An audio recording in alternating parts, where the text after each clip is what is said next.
ایک دو مسئلے وجوب حج کے سلسلے میں آپ کی خدمت میں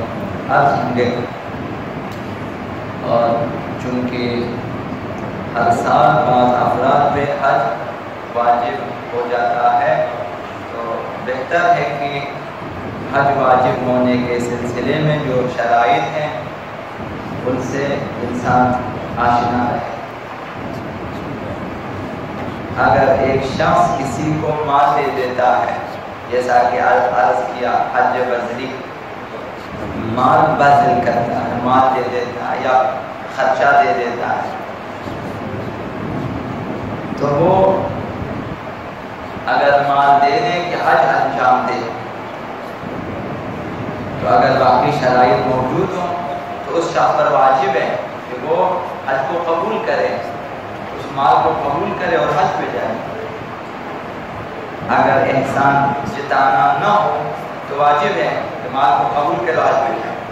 لیکن اگر مال دینے والا شخص حج کرنے یا نہ کرنے کے اختیار دے اسے کہ تمہاری مرضی حج کرتے ہیں یا نہیں کرتے، یہ مال لے لو، تو اس وقت دونوں صورتوں میں اس شخص پر واجب نہیں ہے کہ وہ حج کو قبول کرے یا مال کو قبول کرے، رد کر سکتا۔ اگر حج کے لیے دے دیتا ہے تو واجب ہے قبول، لیکن اگر اختیار دے دیتا ہے تو اس کی مرضی ہے قبول کرے۔ یہ پہلا مسئلہ ہے۔ اگر مال کچھ افراد کو دیا جائے، 1 2 3 4 افراد کو مال دے دیں حج کے لیے، ایک حج کا خرچہ ہے، کئی افراد کے بیچ میں ڈال دیں خرچہ اور مال، تو ان میں سے جو شخص پہلے قبول کرے گا اس پر واجب ہے کہ وہ حج پہ جائے، مال اٹھا لیں اور حج پہ جائیں، باقی افراد پر حج واجب نہیں ہے۔ اگر ان میں سے کوئی بھی قبول نہ کرے، جیسا کہ عرض کیا قبول کرنا واجب ہے، اگر کوئی بھی قبول نہ کرے، ہر ایک اٹھا سکتا تھا مال کو، نہیں اٹھایا، کسی نے بھی ہاتھ نہیں لگایا، اگر جو واجب تھا کہ ان میں سے ایک اٹھا لے، کسی نے بھی نہیں اٹھایا، تو ان میں سے کسی پر بھی حج واجب نہ ہوگا۔ یہ دوسرا مسئلہ۔ تیسرا مسئلہ یہ ہے کہ اگر کسی شخص کو مال دینے سے اس پر وہی حج واجب ہو جاتا ہے جو اس کا وظیفہ ہے، دوسرے حج اس پر واجب نہیں ہوں گے۔ مثلا ابھی جو لوگ مکے سے 16 فرسخ سے زیادہ فاصلے پہ رہتے ہیں ان سب پہ حج تمتع واجب ہے، اگر استطاعت ہو جائے حج تمتع واجب ہے۔ یہ حج کی 3 قسموں میں سے ایک قسم ہے۔ جو لوگ 16 فرسخ کے اندر رہتے ہیں ان پر حج افراد یا حج قران واجب ہے۔ ابھی ایک شخص مال دے دیتا ہے، وہ شرط نہیں کر سکتا کہ حتماً اپنے حج افراد یا حج قران اپنے انجام دینا ہے۔ اس نے مال لیا، اب وہ شخص اپنا وظیفہ دیکھے گا کہ میرے اوپر کون سا حج واجب ہے۔ مال لینے کے بعد حج واجب ہو جائے تو وہی حج کرے گا جو اس کے اوپر واجب ہے۔ مال دینے والا یہ شرط نہیں کر سکتا کہ آپ فلاں حج انجام دیں۔ تو لہٰذا جس کا وظیفہ حج تمتع ہے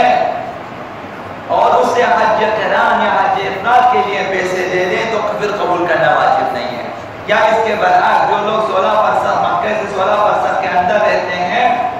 وہ ان کا جو حج افراد یا حج قران انہوں نے انجام دینا، اگر ان کو آپ مال دے اور کہیں کہ حج تمتع انجام دیں، وہ انجام دے نہیں سکتے ہیں، لہذا مال قبول کرنا ان کے لیے بھی واجب نہیں ہے۔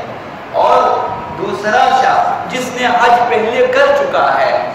وہ حج کر چکا ہے، ایک بار حج واجب ہے، اس نے انجام دیا ہے، اب اگر ایک شخص پیسہ دے دیتا ہے کہ دوبارہ حج کریں، قبول کرنا واجب نہیں ہے۔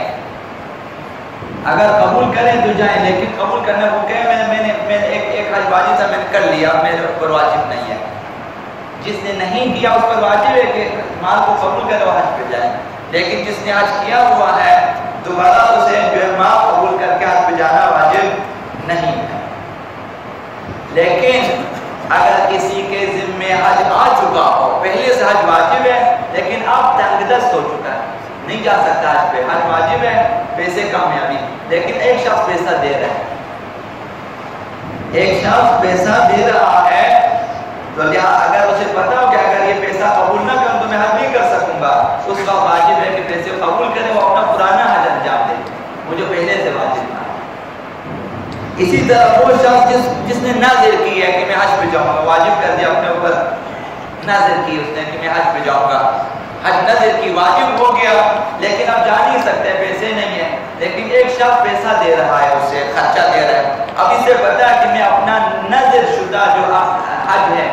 اسے انجام دینے کے لیے کسی کی امداد کی ضرورت ہو، یہ شخص پیسہ دے رہا ہے، تو اس وقت واجب ہے کہ اپنے نظر کو پورا کرنے کے لیے اس سے خرچہ لے کر